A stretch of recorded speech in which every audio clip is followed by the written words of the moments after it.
Południe pod wodą. Służby ogłaszają kolejną pilną ewakuację. Swoje domy opuszczają teraz mieszkańcy Jarnołtówka, to w gminie Głuchołazek. Jest pierwsza ofiara śmiertelna powodzi. Okoliczności śmierci tej jednej osoby nie są jeszcze znane. Sytuacja na drogach jest tragiczna. Największe ulewy mają przejść nad południową częścią Polski. Słuchajcie specjalnego wydania wiadomości Vox FM. W całym Wracamy. kraju strażacy interweniowali już ponad 1300 razy od wielu Powódź w godzin. południowo-zachodniej Polsce zabiła już 5 osób. Głównie Zablokowane są ulice, podtopione podwórka. Mieszkańcy z przerażeniem patrzą na podnoszącą się wodę. Z wody butelkowanej. Prognozy nie są przesadnie alarmujące.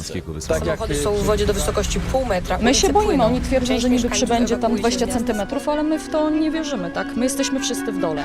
Wielu ma za sobą nieprzespaną noc, spędzoną na zabezpieczaniu dobytku.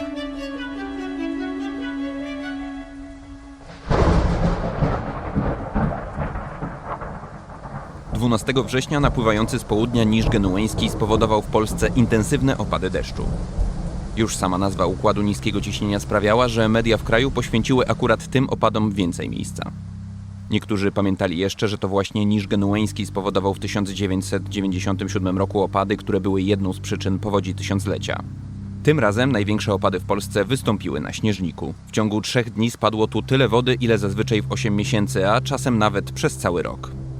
IMGW już 9 września informował o intensywnych opadach deszczu, które mogą doprowadzić do powodzi w dorzeczu Górnej Odry. 2 dni później Instytut opublikował ostrzeżenie meteo o wystąpieniu powodzi i zalań wywołanych opadami w województwach dolnośląskim, opolskim i śląskim. 13 września woda przelewa się przez wały w Głuchołazach i zalewa centrum miasta. W nocy z 14 na 15 września wprowadzono alarm przeciwpowodziowy dla gminy Nysa. Rzeka Biała Głuchołaska przerwała wały powyżej Białej Nyski i podmyła centrum miasta Nysa. Suchy zbiornik Racibórz Dolny rozpoczął piętrzenie wód Odry, przechwytując falę wezbraniową. 15 września nad ranem zniszczeniu uległa zapora w Stroniu Śląskim, która zaczęła przelewać się około godziny 22 dnia poprzedniego. Niemal 1,5 miliona metrów sześciennych wody wypłynęło ze zbiornika w krótkim czasie, wywołując liczne zniszczenia. Pęknięcie tamy jest pierwszym punktem zwrotnym tej powodzi.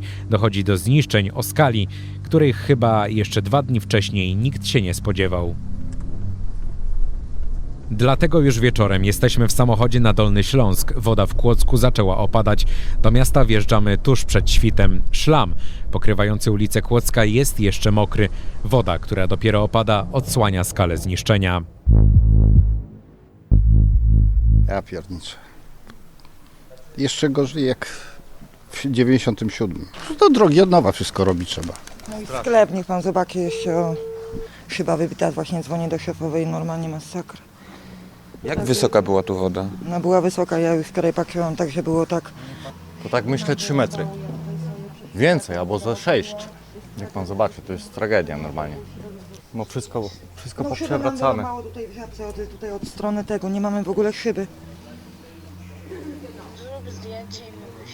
No dobra. A tak straty na ile wyceniacie, czy jeszcze to nie? No jeszcze nie wyceniliśmy, no my dopiero, co my możemy szefowa zaraz zobaczyć. Towar był na 20 000 i wszystko poszło. I co powiem dalej, no nie ma co już więcej powiedzieć, no tragedia tutaj była, nie? Łódka stała fajna z lodami, to fajnie ona pływała, nie? Tak, ona była tutaj przypięta do tego budynku, to ją porwało normalnie całą, nie? Poleciała sobie jak Titanic, nie? Normalnie jak łódka sobie. Jeszcze poleciał też. Wszystko. No właśnie, tu widzę nawet samochód, przecież jest widać, że on tutaj raczej nie był zostawiony. On stał tutaj. Z tego miejsca go porwało tam. No to kilkanaście dobrych metrów. No. Taki nurt wody tutaj był, masakra. Mówię, na górze mamy jednego lokatora, który nie chciał opuścić lokalu, nie chciał się ewakuować. A na którym to było piętrze? Na 3. On sam mieszka? Sam mieszka z 2 dzieci. Ale byliśmy w kontakcie telefonicznym i było wszystko ok do momentu, kiedy nawet nagrywał filmy. A to nie idź, ty nie idź. Zostań, bo tam jest woda. Nie, bo tam nie przejedziecie, ani nie przejedziecie. Oj, chyba nie przejdziemy. Bo jednak zbyt duża woda jest tutaj. A na ile pan tak szacunkowo będzie oceniał straty? No pierwsze piętro jest całkowicie do remontu. Nie wiem, bo to trzeba zobaczyć na miejscu. Tam różne sprzęty leciały, czy są powypijane witryny, to trudno powiedzieć. Ale tu widać, że Witryna chyba została uszkodzona przez tą budkę. W Kłodzku pierwszy raz mierzymy się z problemem, który będzie wspólnym mianownikiem dla wszystkich zalanych miejscowości. Jest nim kiepski obieg informacji. To, czy kluczowe komunikaty docierają do mieszkańców czy nie, zależy często wyłącznie od tego, jaką aplikację mają zainstalowaną na telefonie. Tu też zaczyna brakować wody pitnej i prądu. Na terenach zalewowych nie można korzystać z wody w kranach, która często jest zakręcana. Próbują to wykorzystać też nieuczciwi sprzedawcy. W Kłodzku słyszymy informację, że w jednym ze sklepów butelka wody ma kosztować 40 zł. A jak sytuacja, co mówią władze lokalne? Nie wiem, bo jest za mało informacji od władz lokalnych. Za mało? Bardzo mało. Nikt nie wie, gdzie można przejechać, jakie są kierunki, gdzie się dostać. Jest bardzo mało informacji, przynajmniej ja nie mogłem, chociaż miałem internet słaby, ale był i ciężko było. Głównie informacje na Facebooku od ludzi. To znaczy tak, tu nie ma, woda jest, ale nie zdatna do picia, tylko do użytków gospodarczych. Prądu tu nie ma. Ja mieszkam tam u góry, to tam prąd mamy, ale wody też nie mamy zdatnej do picia, tylko po prostu do użytków gospodarczych. Nie? A jakieś komunikaty od władz gminy? Są cały czas na Facebooku, na tym, cały czas informują, proszą i nawet informują, jak ktoś potrzebuje pomocy czy coś, to cały czas. Myślę, że już chyba jest najgorsze za nami.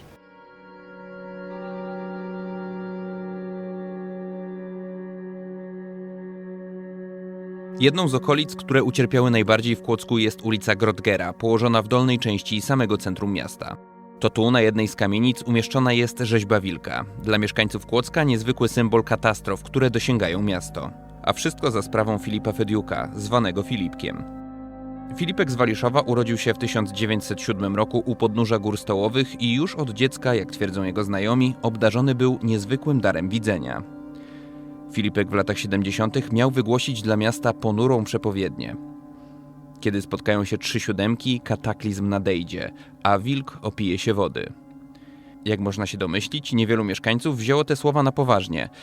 Niektórzy snuli domysły na temat przepowiedni, jednak mimo wszystko nie dawali jej wiary.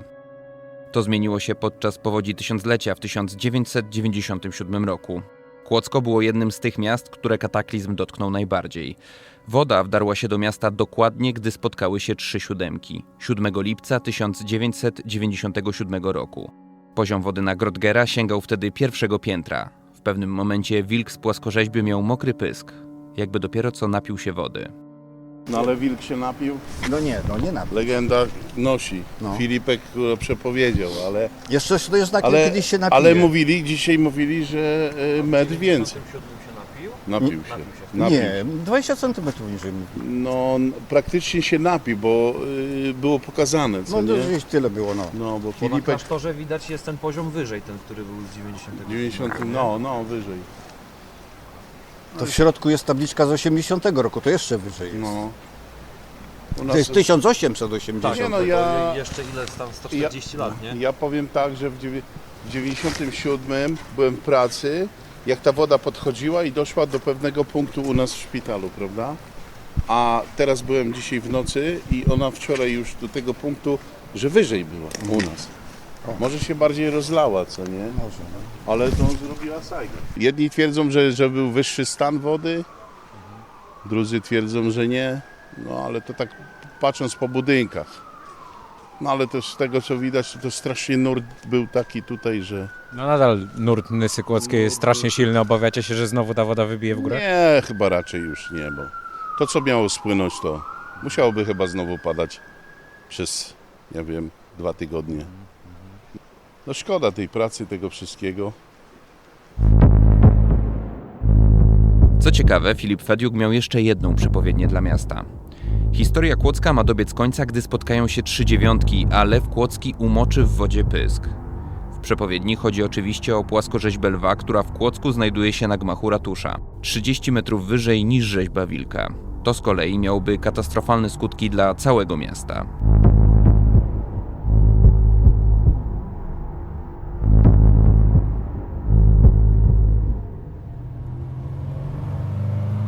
Wyjeżdżając z Kłodzka obieramy drogę na Lądek-Zdrój. W normalnych warunkach powinniśmy być na miejscu za mniej niż pół godziny. Teraz jednak jesteśmy daleko od normalności. Wiele dróg jest po prostu nieprzejezdnych. Sytuacja w tej kwestii zmienia się z godziny na godzinę. Droga, która jeszcze przed chwilą była tylko podmyta, teraz może być groźną pułapką. Jakby tego było mało, tuż za Kłodzkiem wjeżdżamy w obszar, w którym nie ma łączności GSM ani internetu. Ma to dla nas praktyczny wymiar. Używamy bowiem jednej z aplikacji nawigacyjnych. Kierowcy mogą na niej oznaczać zablokowane drogi, o ile mają internet. Autopilot z uporem maniaka prowadzi nas do kolejnych zerwanych dróg. W końcu docieramy do Trzebieszowic. Musimy poruszać się bardzo powoli. Jezdnia, która prowadzi do lądka, jest miejscami zerwana do tego stopnia, że staje się niebezpieczna. Widzimy tylko efekt kataklizmu, który był w stanie niszczyć miasta, a niewielką wieś niemal zrównał z ziemią. Nie da się opisać tego. To trzeba było jak tu być w tym momencie, jak ta woda szła. To taki szum był, ja na telefonie nagrywałem, to taki szum był, jakby nie wiadomo co to było, jakby wojna była, nie? Jeszcze gorzej, kurde. Bo nie było gdzie uciekać. Jak tu było tak wody 2 metry, to gdzie uciekać? Jedni uciekali na drugie piętro, ja troszeczkę szybciej skorzystałem, chociaż już byłem zalany, nie? Ale samochód wyprowadziłem tam na górkę do syna i u syna my spali, nie? No tu było 2 metry wody tu było, u nas na podwórzu, tutaj. Tam okno wybiło, to woda cisła tak, że tu drzwi z futryną wyleciały, bo nie miała woda gdzie ujść, nie? No. Panowie, no i co teraz? No teraz no co, niektórzy mają ubezpieczenie, niektórzy nie mają, nie? Ci co mają to tam parę złotych jeszcze dostaną, ale co z tych pieniędzy, jak wszystkie meble, wszystko poszło, telewizory, lodówki, wszystko zalało, tu nic nie ma po prostu, nie? Coś takiego przeżyliście? Już trzeci raz. Najpierw była w 76 roku, ale to była bardzo mało. 97 i teraz 24. No. Czyli co, wtedy się odbudowało i teraz się odbuduje? No odbudowało się, ale teraz gorzej jest. Teraz bardziej to już... Teraz będzie ciężej się odbudować jak przedtem, nie? Przedtem ja był trochę młodszy, no to a teraz mam 74 lata. Co ja tu mogę zrobić? Chodzę i patrzę, bo mnie dusi, na serce chory jeszcze. Zobaczcie, jak już bokiem, wałem idzie woda. Już rwie tamę, będzie po tamie. Patrzcie się, co się dzieje. Jest nie do opisania. Wały puściły. W stronie będzie zalane i lądek. 15 września, kiedy tama w Stroniu została przerwana, woda zerwała również maszty telekomunikacyjne. Wody Polskie twierdzą, że nie dało się poinformować miejscowości położonych pod tamą o zagrożeniu. Z tak postawioną sprawą nie zgadza się Michał Piszko, burmistrz Kłodzka. Jego zdaniem władze Stronia, Lądka i Kłodzka informacje otrzymały zbyt późno, by zareagować. Ja informację o tym, że tama pękła i jakaś fala pływowa idzie w stronę miasta Kłodzka, powinienem otrzymać z Wydziału Zarządzania Kryzysowego Starostwa Powiatowego w Kłodzku. Takiej informacji oficjalnymi kanałami nie otrzymałem. Ani mailem, ani SMS-em, ani telefonem bezpośrednim. Nie otrzymałem z takiego względu, ponieważ oni w starostwie też tej informacji nie mieli od operatora tamy w Stroniu Śląskim. Albo od przedstawiciela Wód Polskich na ten teren. Ja mam pytanie techniczne do Wód Polskich. Dlaczego pan Sławiński ze Stronia Śląskiego radny zdążył o godzinie 12:01 wysłać filmik, jak tama się sypie i przelewa? Ja informację po 12:00 dostałem telefon od redaktorki lokalnego portalu, że ma informację właśnie od tamtego pana, że ta tama pękła. W moim przypadku, jeżeli ja tę informację dostał załóżmy 10-15 minut po stwierdzeniu tego zdarzenia, rzuciłbym wszystkie siły i środki na te części miasta, które zawsze są zalewane i bym informował ludzi i prosił o ewakuację na wyższe piętra albo ewentualnie nakrytą pływalnię. Ja prewencyjnie o 1:06 z soboty na niedzielę wysłałem SMS-a i później za tym SMS-em poszły te środki, znaczy te siły, te zasoby, które miałem do dyspozycji, aby chodzić chociażby po tych ulicach i nawoływać mieszkańców do ewakuacji, między innymi przez samochód Straży Miejskiej. O 1:06:21 sekund 15 września wysłałem SMS-a następującej treści. Do tych osób, które są w systemie oczywiście. Z powodu zagrożenia powodzią mieszkańcy ulic Malczewskiego, Dunikowskiego, Matejki, Grodgera, Daszyńskiego, Chełmońskiego, Skośna, Forteczna, Nadrzeczna, Kowalska, Fabryczna, Gierymskich, Lutycka, Łużycka, Połapska zaleca się przeniesienie na wyższe piętra. W przypadku braku takiej możliwości ewakuacja na krytą pływalnię w Kłodzku. Byłoby czas ewentualnie, jakby ktoś tam chciał ratować mienie, prawda? Szczęście w nieszczęściu, że u nas nikt nie zginął i nikt się po prostu nie utopił z tego tytułu, ale ja bym miał wtedy asumpt potężny, żebym po prostu ludzi już przekonywał, to psychologiczna byłaby kwestia. Słuchajcie, idzie fala, 1 360 000 metrów sześciennych wody wylało się z Morawki i idzie to na Kłodzko.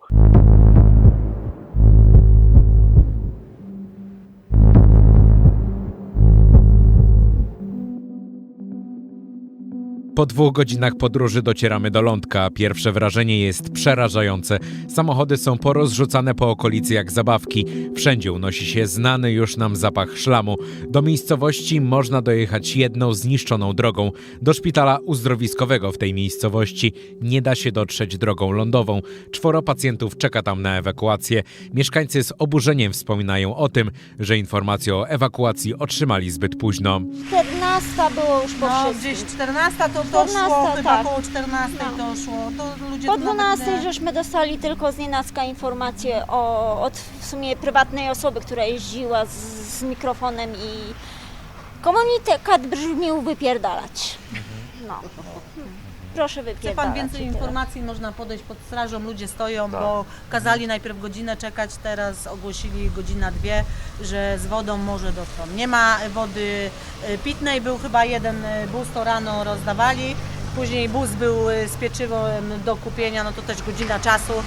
Kto chciał, to tyle brał, gdzie też powinno być to do podziału, uważam, bo mieszkańców jest, dzieci jest przecież. No i teraz wszyscy czekają pod strażą. Gazu, elektryczności, łączności. Nie ma wody. Gdzie jest elektryczność. Gdzieniegdzie elektryczność, no i wody w ogóle Nic nie ma, więcej nie? nie ma żadnych mediów. No jest katastrofalnie, moim zdaniem jest 3 razy więcej jak w 97. Taka duża tama stroni od lat.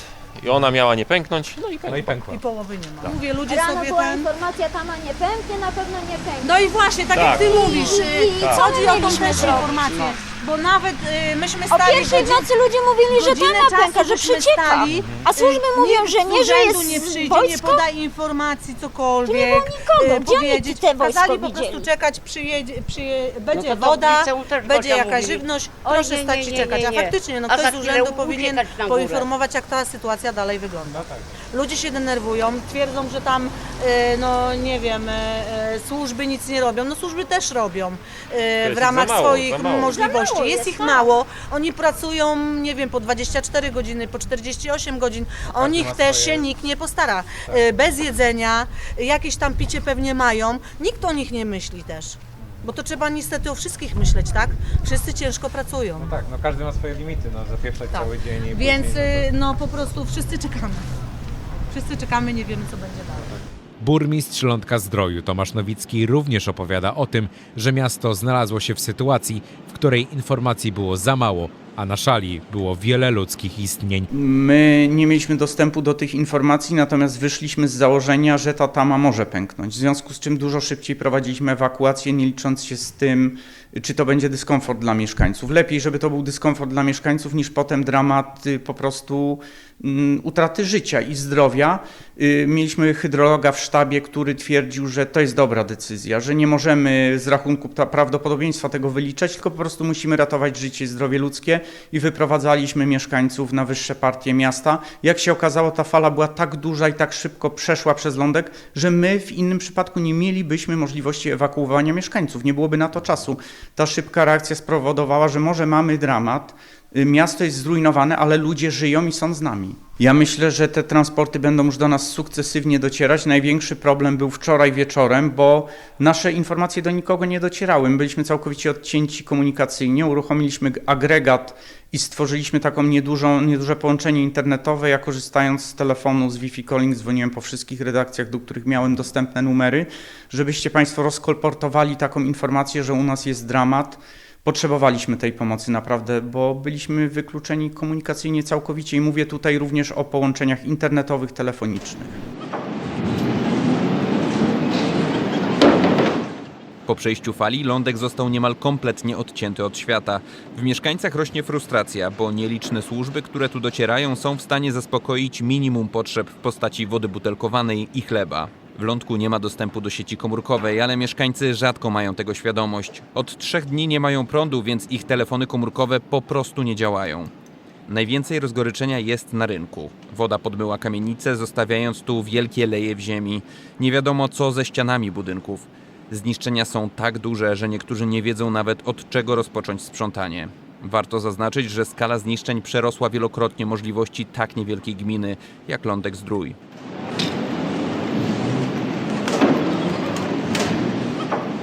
Od piątku, bo śledzę to od piątku wieczora, już się zbierała woda, już było wiadomo, że będzie katastrofa Nie widziałem od tamtego momentu ani jednego strażaka, ani jednego policjanta. W tym momencie, kiedy już jest po fakcie, widzimy jeden radiowóz i 2 policjantów. Jeśli to są siły, które mają sprostać temu bałaganowi, jaki tu panuje, to myślę, że posprzątają to w 2044, idealnie na igrzyska.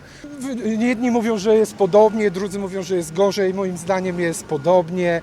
Skala jest taka sama. Nie wiem, czy więcej mostów teraz nie jest zniszczonych. Trasa od Złotego Stoku jest wyłączona, bo asfalt jest zwinięty. Tam mamy 2 mosty zlikwidowane. Nie wiem, co z tym mostem radzieckim, bo jeszcze jest taki duży radziecki łukowy. Tam jeszcze nie byłem, nie sprawdziłem. Ogólnie te 2 mosty są wyłączone. Jak są te 2 mosty wyłączone, to wjazd do lądka jest abstrakcją, przynajmniej na drugą część tej rzeki. Wie pan co, nawet nie sprawdzałem, faktycznie nie ma sieci. Do internetu bym się nawet nie przywiązywał, bo pierwsze co, to ja nie mam prądu już od soboty rana, więc sobota cały dzień, niedziela cały dzień, poniedziałek 3 dni bez prądu, a wszystko jest na prąd. Czyli ja mam tak, pompę do wody na prąd, ogrzewanie na prąd, kuchenkę na prąd, praktycznie wszystko. Czyli jak nie mam prądu, nie mam wody, nie mam ciepła, nie mam czym się ogrzać. A wody nie mam, bo pompa jest na prąd, więc żeby pompa zaczęła działać, potrzebuje energii, a nie wydaje mi się, żeby za tydzień miałaby energię. A jak były komunikaty od lokalnych tutaj władz? Poruszył pan fantastyczny temat. Żadnych komunikatów, rozumie pan? Żadnych. Tak jak mówię, od piątku nie było ani jednej osoby tutaj. Tak się to skończyło. Z lądka materiałów wysłać się nie da. My swoje wysyłamy z czeskiego Jawornika. Dopiero tam udaje nam się złapać zasięg i nawiązać kontakt z redakcją. To koniec naszego pierwszego dnia tej wyprawy. Dowiadujemy się, że będziemy na miejscu, dopóki fala powodziowa nie dotrze do Wrocławia. A według niektórych prognoz ma przelać się przez wały pospiesznie ustawiane w stolicy Dolnego Śląska. Wrocławianom zostały 3 dni na uratowanie miasta. W międzyczasie władze lokalne i rząd w Warszawie próbują zapanować nad powodzią, która przekroczyła pierwotnie prognozowane rozmiary. Premier organizuje specjalne odprawy, na których obecni są ministrowie kluczowych resortów, ale również przedstawiciele służb, prezydenci miast zagrożonych powodzią, a nawet prezes Wód Polskich. Oglądając je już na chłodno w 2 miesiące po opadnięciu wody, widać w nich mieszankę chęci niesienia realnej pomocy mieszkańcom zagrożonych terenów i politycznej kalkulacji. Z jednej strony rząd świetnie zareagował na kompletny rozkład administracji w Lądku-Zdroju i Stroniu Śląskim, który nastąpił wobec zniszczeń o skali przekraczającej możliwości gmin. Na miejsce zostaje skierowany nadbrygadier Michał Kamieniecki, strażak z doświadczeniem w zarządzaniu kryzysowym po powodzi. Brał udział w usuwaniu skutków powodzi w 2010 roku. To jego zarządzanie sprawia, że obie miejscowości zaczynają stawać na nogi niemal z dnia na dzień. Z drugiej strony rząd na początku zdawał się bagatelizować zagrożenie, które powódź mogła wywołać. 13 września premier Tusk wypowiada te słowa. Państwo szeroko informujecie od wielu godzin opinię publiczną w naszym kraju o tych ewentualnych zagrożeniach powodziowych związanych z tym ponurym niżem, który rozlał się nad przede wszystkim zachodnią częścią naszego kraju i powoduje opady. One są intensywne, ale chciałbym od razu powiedzieć na początek te prognozy, które też łączyliśmy się z prognostykami. Te prognozy nie są przesadnie alarmujące. Szukając tej wypowiedzi, natrafiam na jedną, którą aż muszę przewinąć. Najtrudniejsza sytuacja jest tam w Stroniu i jedna z w Międzygorzu, tak. I są pojawiły się takie głosy, że być może Tama nie wytrzyma, ale one nie są prawdziwe, to znaczy Tama powinna wytrzymać, nie mamy tutaj żadnych informacji od tych, którzy odpowiadali za także remont tej Tamy sprzed lat, ona powinna wytrzymać. Premier osobiście nie nadzoruje żadnej tamy w kraju. Informacja o tym, że zapora w Stroniu powinna wytrzymać, musiał zatem dostać od Wód Polskich, administratora tamy na Morawce i Białej Lądeckiej. Skąd jednak u premiera taka pewność w przekazywaniu informacji? Taki komunikat z samej góry mógł mieć tragiczne skutki. Po tych słowach premiera tama w Stroniu wytrzymała zaledwie 2 godziny. To przemyślenia już z perspektywy kilku miesięcy. Tam nie mieliśmy przestrzeni, by to rozstrzygać. W międzyczasie woda wdziera się do Lewina Brzeskiego. Na miejscu jesteśmy, kiedy trwa jeszcze gorączkowa ewakuacja. Nagrań z tego miejsca przypominać sobie nie musimy. Obaj pamiętamy je doskonale i chyba jeszcze długo będziemy pamiętać, bo tak brzmiała powódź. Ja potrzebuję matkę przetransportować. Kurde, wszystkich, ale Ja rozumiem, proszę pana, od 7 rano czekam. Tu na Krasieckiego, niedaleko. Tu tą uliczką nawet można Do podjechać. sztabu, proszę się udać do sztabu, przekazać Tak. na jaka ulica i tam czy ktoś płynie, czy po prostu zgarnie. Dobra. Tu do sztabu na lewo, tam do dowódcy jakiegoś. Dobra, dzięki. Bo inaczej nie da rady. Nic od rana, tylko ewakuujemy. A co chwilę okazuje się, że ktoś zostaje, kurwa, i trzeba wracać. A już wcześniej była ewakuacja. No tak, no kurde, Tak nie była tak pontony pływają, amfibia pływa i wszystko, kurde, i dalej ktoś zostaje.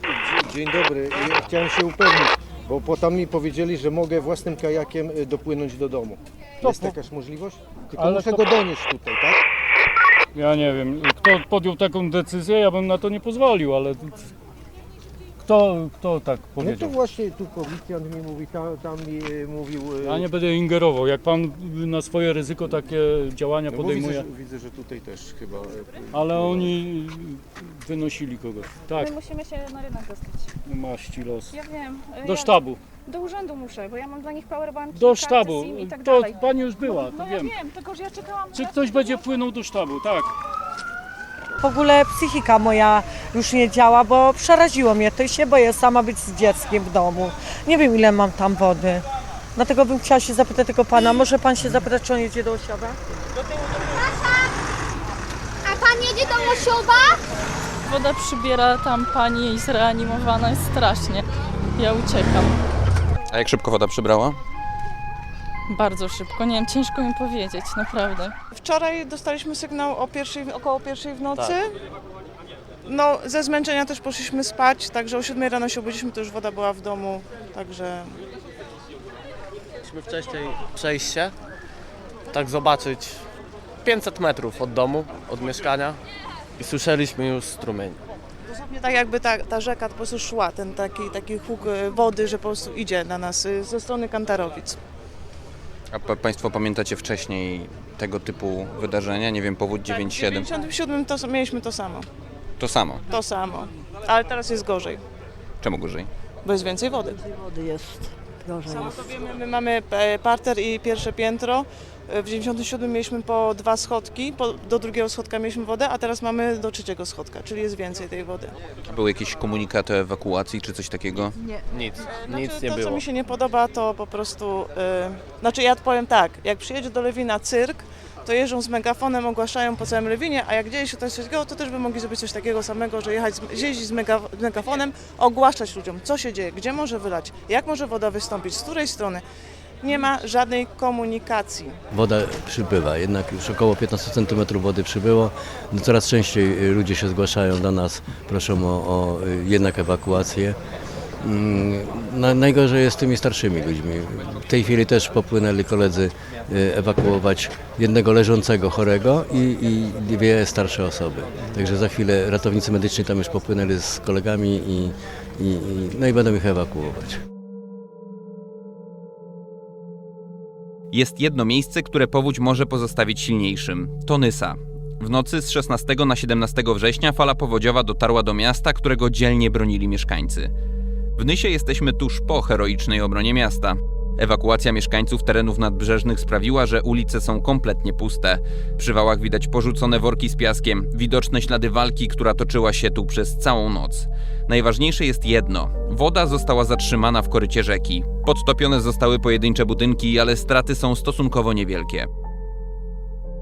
Patrz pan, tutaj ładowali worki tu z tej strony, przez most przewozili na tamtą stronę i później ręcznie nosili tam gdzieś, no, nie wiem ile tam będzie, około 150 metrów. Była wyrwa w wale, ale zatkali to.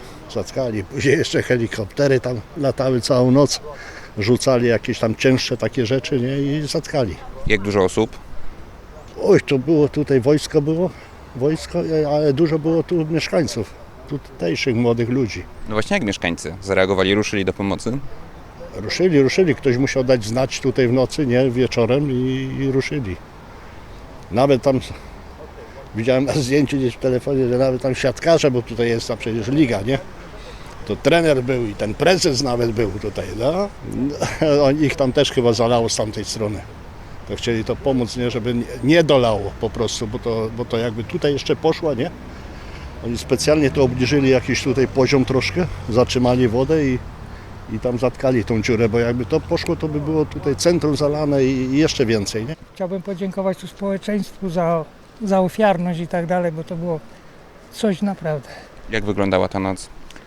No bardzo, powiem panu tak, no taka niespokojna, bo człowiek nie wiedział do końca, czy ta fala uderzy, czy nie wiadomo co będzie. No tutaj to ratownictwo, to pomagali wszyscy, kto mógł.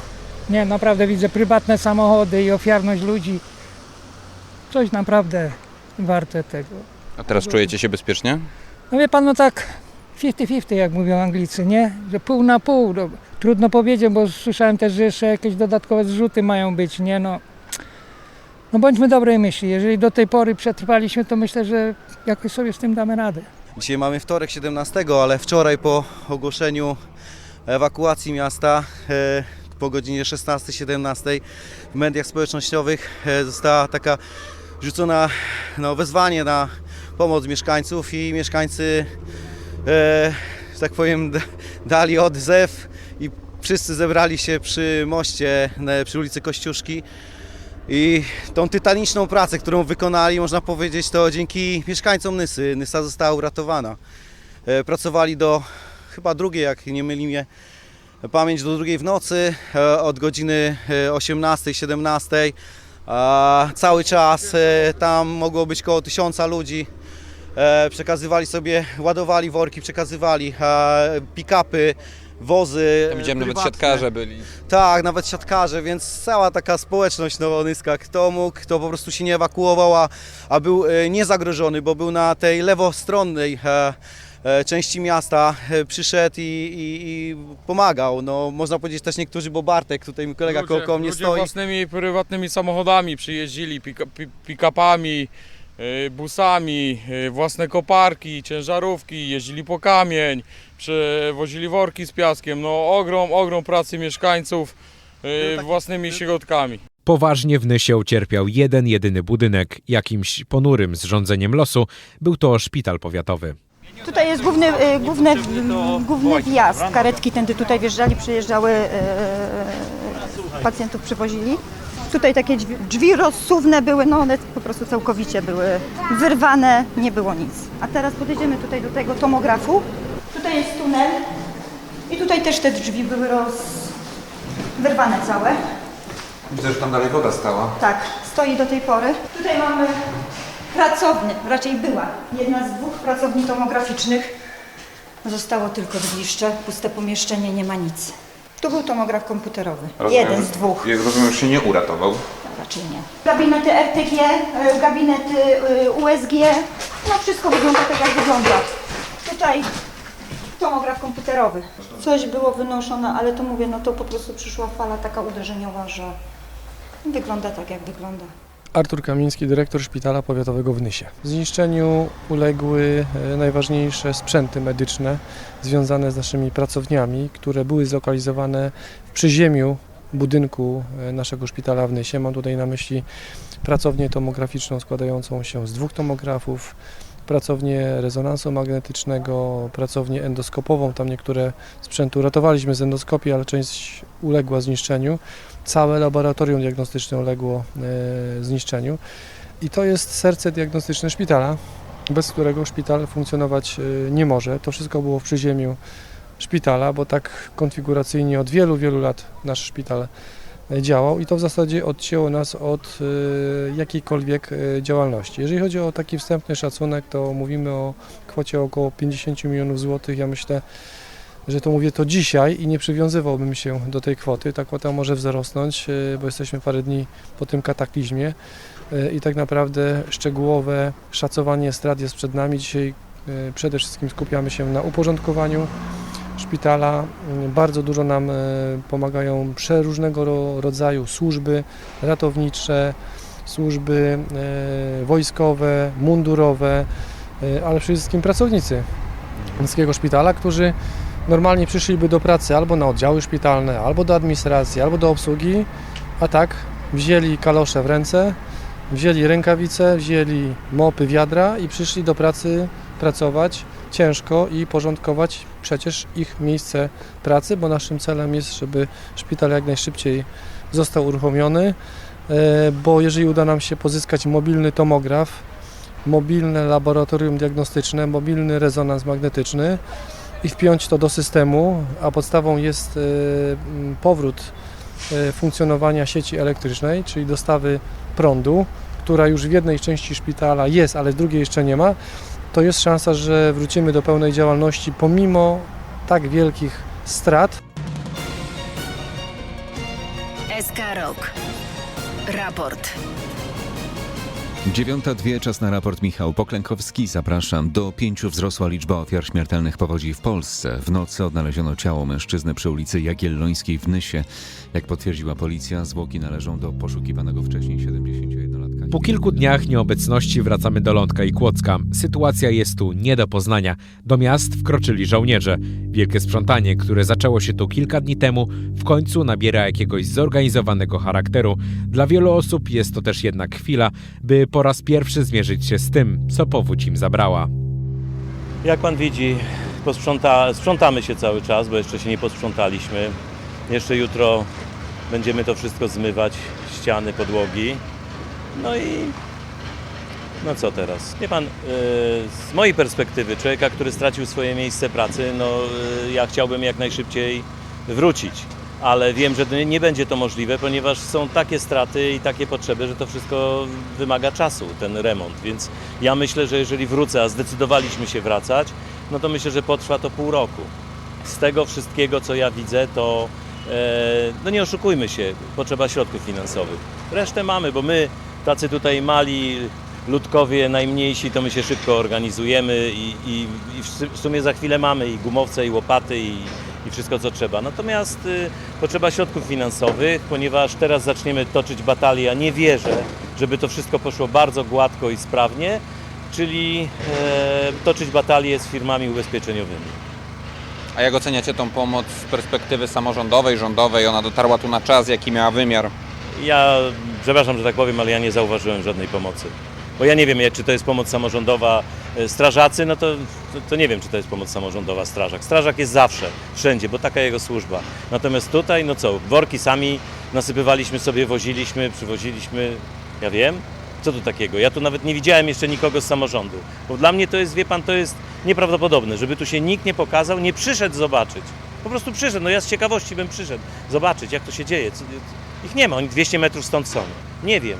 Może łatwiej jest polansować się w TVN-ie, a trudniej zejść 200 metrów do ludzi i po prostu stanąć przed nimi twarzą w twarz, bo przecież, no nie wiem, wie pan co, ja straciłem wszystko, co miałem, jeżeli chodzi o pracę zawodową, bo tu był sklep pełen towaru i to było bardzo dużo tego wszystkiego, wszystko straciłem, a na szczęście mam suche łóżko.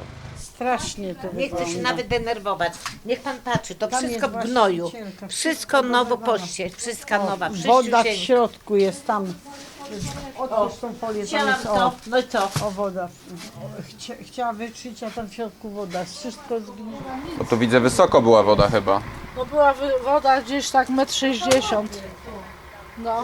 To jest to, tak? Tak dotąd była woda, widzi pan, to wszystko jest zalane, te firanki.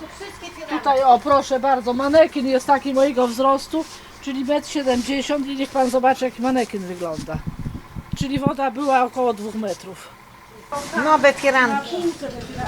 O, widział pan? Wszystko. No dobrze, a jakbyśmy chcieli powiedzieć, czego wam najbardziej brakuje tutaj? Panie, ja już mi już nic nie potrzeba, ja wszystko mam, jest woda, jest łopata, jest jedzenie, także o nas dbają naprawdę z całego serca, Bóg zapłać. Wszystko mamy, ale sklepu nie, bo pracowaliśmy całe życie, wie pan. Ja już mam prawie 70 lat i tak się myślałam, że może na starość jakoś człowiek będzie godnie żył. Nie da się. No popatrz pan, co się tutaj stało. Tamte wszystkie to powycierałam, ale w środku jest woda w tych prześcieradłach. To może wygląda, że tutaj tam się nic nie dzieje. Firanki, wszystko, tam weszłam, tam wszystko jest w wodzie. Tutaj też wszystko, proszę spojrzeć, o, wszystko woda. A byliście państwo ubezpieczeni? Jak gdzie tam? Nie byliśmy ubezpieczeni, bo tutaj jest monitoring, tutaj była, proszę pana, pogotowie, to sobie myślę, no po co? No, a tutaj przyszła woda, kto wiedział, że przyjdzie woda?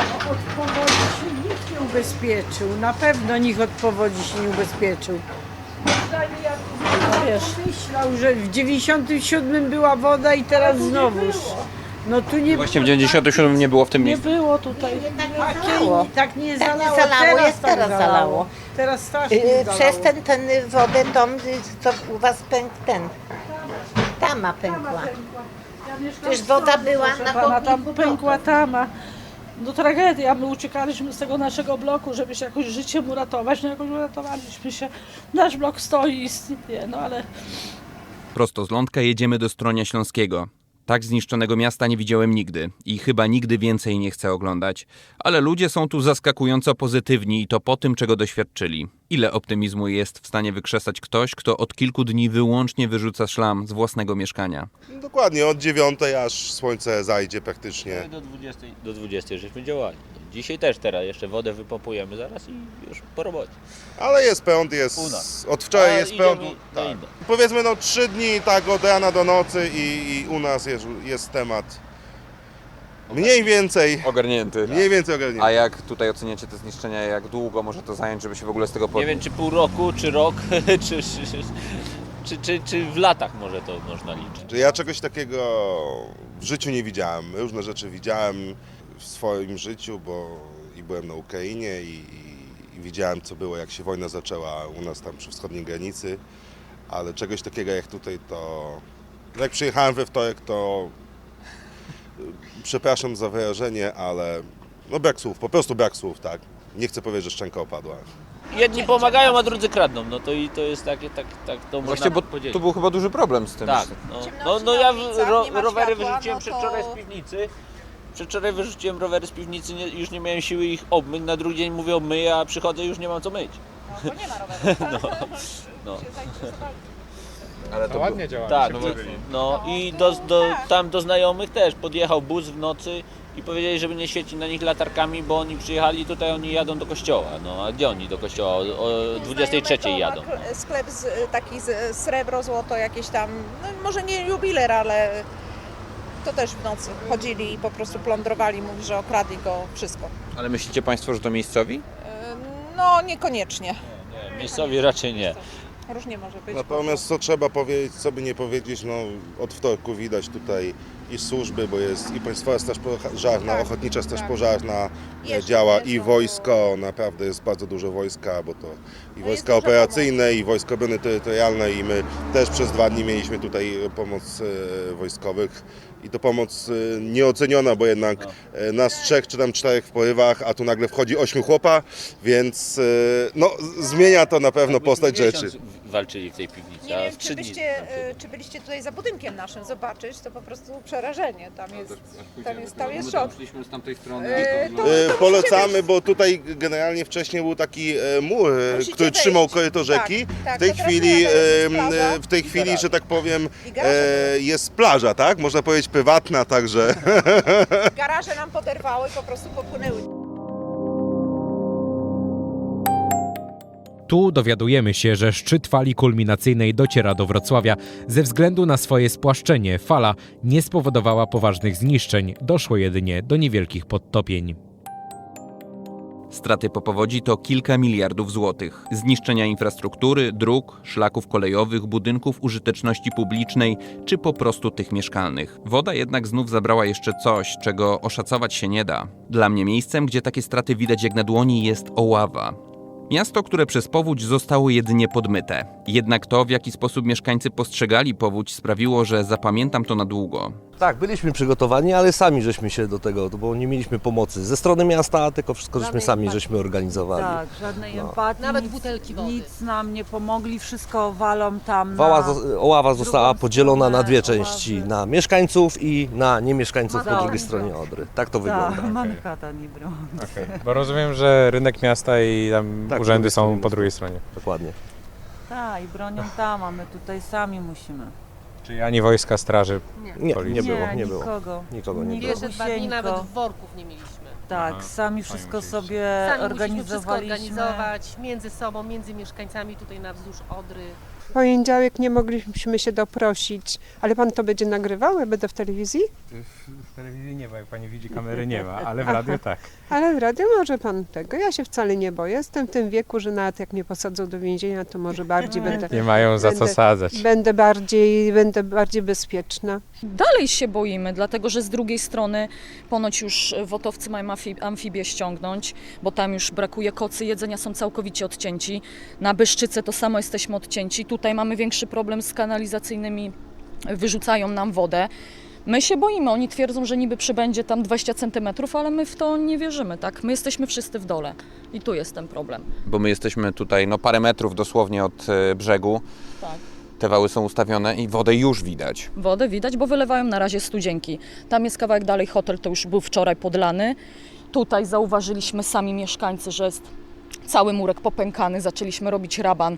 To jakiś radny w końcu do nas raczył przyjść, to załatwił, że jakąś pianę nam dali, wszystko to chłopaki układaliśmy. Także nawet tym się nikt nie interesuje. Jeden radny od 3 dni był tutaj na chwilkę. Nikt do nas nie zagląda, nikt do nas w ogóle nie przyjeżdża, tak? Wszystko robiliśmy sami. Na szczęście w zarządzaniu kryzysowym pani Kasia, jedyna osoba, która każdy telefon ode mnie odbierała, zaczęła nam dowozić piach, bo myśmy piach dostali tak naprawdę dwie wywrotki gdzieś przedwczoraj rano i dopiero wczoraj o 18 cokolwiek zaczęło się tu dziać. Przedwczoraj o 18 zaczęło się tu dziać, że dostaliśmy piasek. No i wczoraj trochę. A tak to wszystko trzeba dzwonić, szarpać, no bo nikt o nas nie myśli, tak? Przypomnijmy, w której części Oławy się znajdujemy. Jesteśmy na Zaodrzu.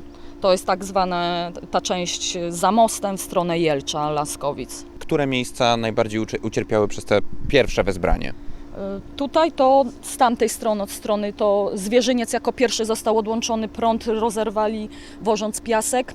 Oni są zalani, oni jako pierwsi byli ewakuowani, później poszła Ścinawa, no i nie przywożąc nam piasku o 17, 2 dni temu ogłosili, że my za Odrze też jesteśmy do samoewakuacji i tyle.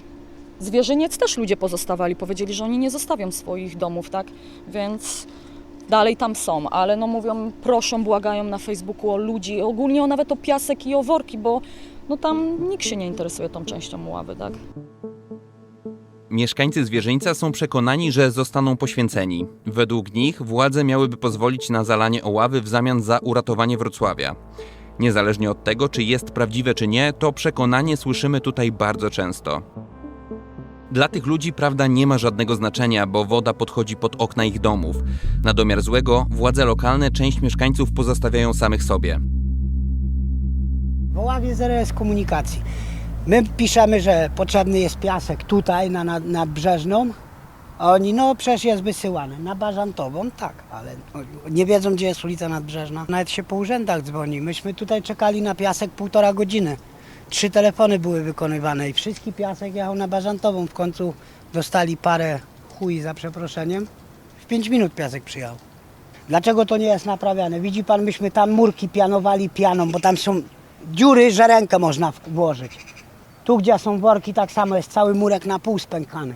Gdzie jest miasto? Ja tam wycinałem 25 metrów drzew wzdłuż wału, żeby można było tam worki donosić. Ale to pęknięcia są teraz, czy one były wcześniej? Były, oni na to nie reagują. Oni nie chodzą, nie sprawdzają stanów technicznych tego. To było naście lat tyłu, bo to po powodzi w 97 było robione. Ale to myśli pan, że teraz po tej powodzie to wyciągnie ktoś wnioski? Pod dywan i nic nie będą ruszać. Zwierzyniec, jak i reszta Oławy nie zostaje zalana. W każdym razie nie tak jak Kłodzko, Stronie czy Głuchołazy. To tu jednak ludzie będą odtąd już żyli w przekonaniu, że zostali porzuceni przez państwo właśnie w czasie, kiedy tego wsparcia najbardziej potrzebowali. Kto wykorzysta to poczucie odrzucenia? Tego dowiemy się z czasem.